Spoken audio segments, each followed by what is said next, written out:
Hey peeps, how's it going? Zato here from Savvy Wallet. You know what it is. So today I wanted to go through an example of how much it really costs to buy a home for £350,000. So hopefully in this video, it'll help you plan the total amount or roughly the total amount that you will need to save before you purchase your house, because usually when you go into this process, you don't have that many months to stump up the cash, otherwise it delays it and then the seller might pull out, and you don't want that. You want to be able to buy your dream house. Before we start, can I ask you to join the Savvy Wallet team by hitting the subscribe button below. Also support the channel and myself by hitting the like button as well. It's really greatly appreciated. All right, so let's get into the video, folks. All right, so the first cost, and it's one that I just mentioned earlier on in this video, and it's the most obvious one, is you're gonna need to be able to produce a deposit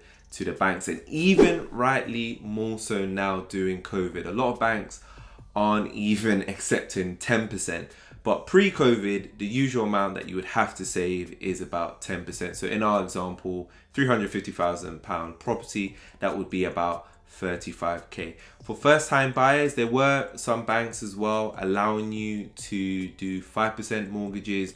But again, it's becoming a bit rarer to be able to find any banks that are going to offer you a 5% deal. And to be fair, the 5% deals aren't that great. The less deposit you pay, the higher your interest rates is going to be. So the upfront cost might be a bit cheaper, but in the long term, you're actually going to be paying more. So it's better to save as much deposit as you can. If you can get 15, 20%, great. But if that's going to take you a few more years and you want to get to the property ladder, then it's understandable why you'd want to just, come up with 10%.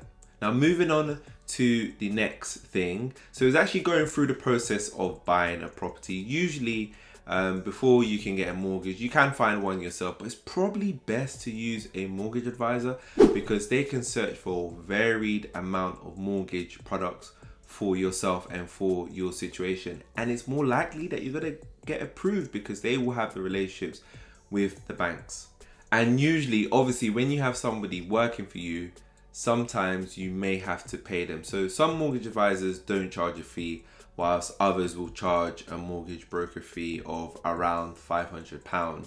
And there's nothing wrong with this. If you find a mortgage advisor that you're happy with, that you like, there's nothing wrong with paying the £500 because it might be worth it in the end in helping you secure a mortgage deal. Now, as part of that mortgage deal, usually what happens is, as if the banks don't get enough money as it is, they also want you to sometimes pay for a mortgage arrangement fee. So that's like a product fee for the exact mortgage that you take out. And usually it's around £999. Sometimes you can get this waived as well, but it's more than likely that you won't. There's going to be some, kind of difference. So if you do get a waive, maybe your interest rate might be higher. So that is something to consider. You can actually add the mortgage fee to your mortgage if you want to, but then obviously that's going to have more interest as well. But there is a way to not have to pay it up front. Other fees to do with the mortgage, can you see how many fees that are tied to it? There's also sometimes as well a valuation fee. So the lenders need to basically prove that the property is worth what you say is worth or what the seller say is worth. So they would hire a valuer to go and do that valuation, and then sometimes you will have to pay roughly around £200 for this. Sometimes, again, the lender can waive it for you if there is a great deal going on. Sometimes the valuation can go up to £1,500 depending on the value of the property. So it's all dependent on what type of property it is and the value of it. Okay, so in buying a property, usually you need to hire a lawyer because they're going to be able to draft a contract which protects you from, obviously, you're buying a house, right? So you want to make sure that no fraudulent activities are happening between you and the seller. They'll also do some searches on the property just to make sure, there's no red flags and things like that.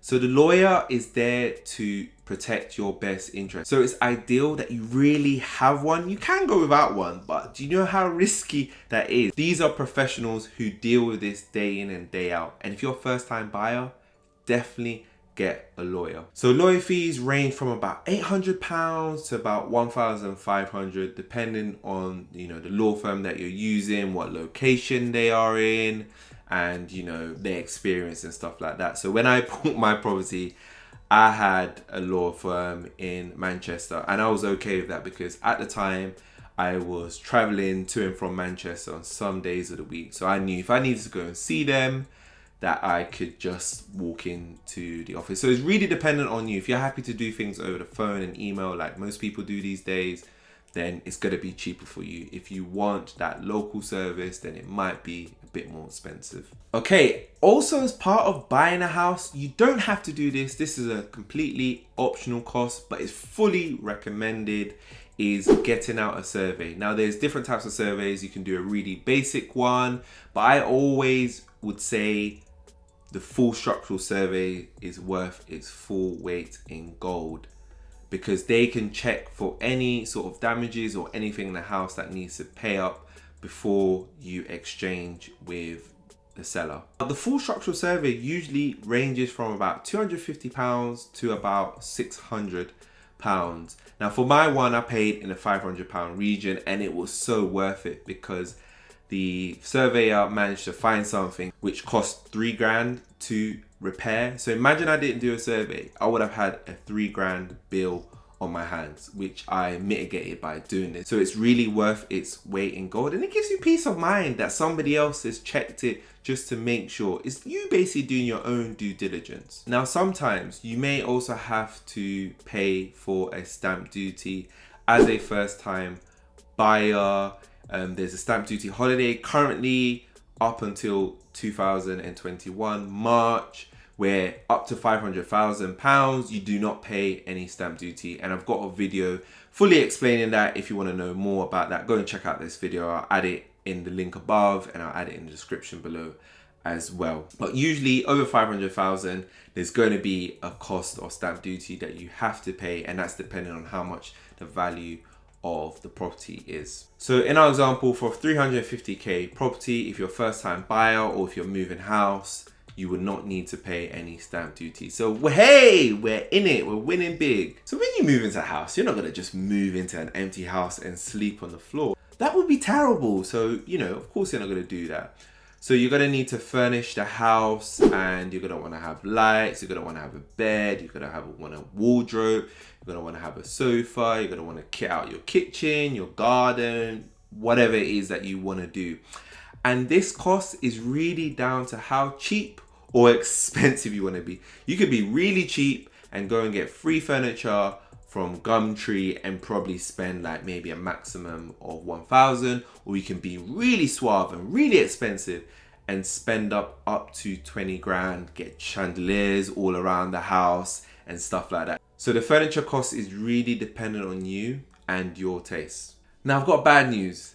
If you are buying a flat, it's more than likely you're going to be a leaseholder, although a lot of flats that you buy, you can get a share of the freeholder, and I'll explain the difference between a leaseholder and a freeholder in subsequent videos. But basically with leaseholders, you've got a few extra costs that you have to consider. So you've got ground rent, which is usually around £50 to £100 a year, and then you have service charge, which ranges from 1,800 for old bills to 2,700 for new bills. So service charges, you know, paying for fixes to like lifts or anything else like that. So it is an expense that does come with a flat, unfortunately. So that might be something that you need to consider. But usually before you even step foot in a flat, you can find out what that service charge is just by calling the estate agent or the seller and just saying, how much is this service charge, so that you bake it into your costs. And those costs are per year as well, so you can bake it into your monthly costs as well as your mortgages and your ground rent. Now when you move into the house, the banks are going to want you to get home insurance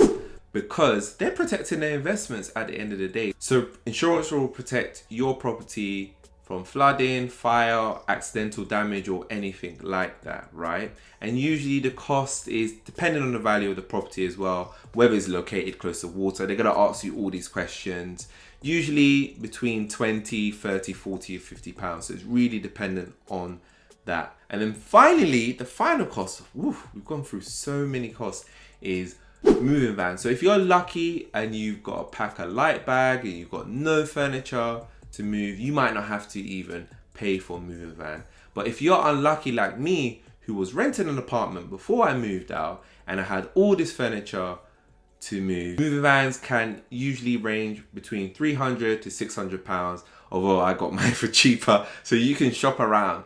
Just be a bargain hunter. You can find really good, reliable moving vans if you do shop around. And again, this cost is going to be based on how far you're moving out. So if you're moving out from Manchester to London and you're hiring a moving van, it's probably going to be quite expensive. Whereas if it's within London and you're moving from like one area to another, like a few miles, it might not be so expensive. So based on everything that I mentioned earlier, so for £350,000, the total costs can range from about 37,500 to about 50,700. So it can be a lot of money, So make sure, as this video has illustrated, when you are looking at buying houses and you're just flicking through Rightmove or Zoopla, you're dreaming about smoking a cigar or sitting in your garden watching the sunrise, make sure to also bake in this other cost so that your dreams aren't shattered.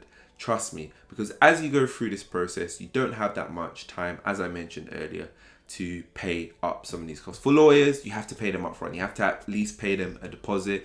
For the survey, you have to pay it straight away. And usually you want to get that done before you complete. So a lot of these costs, you need to get them shown straight away. You also have to show proof of your deposit to the bank and to the lawyers and stuff like that before they can even get things started. So, it's not a game. Treat it like a business, right? And in your dealings, you want to have that trust and transparency. All right, people. So those were the main costs. I hope that this video has brought a lot of value to you. It's not an exhaustive list, but these are the main costs that you have to consider during your home buying process. As you can see, the range goes up and down, really dependent on how you want to be.